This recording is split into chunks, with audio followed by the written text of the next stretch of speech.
ڕۆدۆڵفیوس فەرماندەی ئۆردوگای یان کەمپی ئاوشڤیچە کە 1.5 ملیۆن ئەرمەن و جوولەکە و قەرەج و کەم ئەندام و چی و ئەسیری جەنگ ئەوەی بینی بێتی کە ئەڵێن 1.5 ملیۆن قەناعەت پێیاکە کە زۆر زیاتر لەوێ خەڵک سووتێنراوە.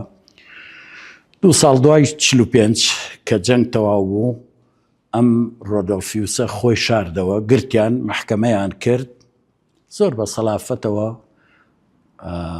دواتر عەلی حەسەن مەجید قسەکەی ئەوی دووبارە کردەوە، وتی من 1.5 ملیۆنم پێش خۆم ناردەوە بۆ جەهەنەم، منەتان نەبێت چیم لێ ئەکەن بیکەن، نە ئیعتیزاری هێنایەوە نە ئەوەی هێنایەوە. طبعا محکەمە کرا، حکمی ئیعدام کرا، سووتێنرا، بەڵام بە سووتانی کەسێک تۆ قەرەبووی ئەو تاوانە گەورەیە ناکەیتەوە.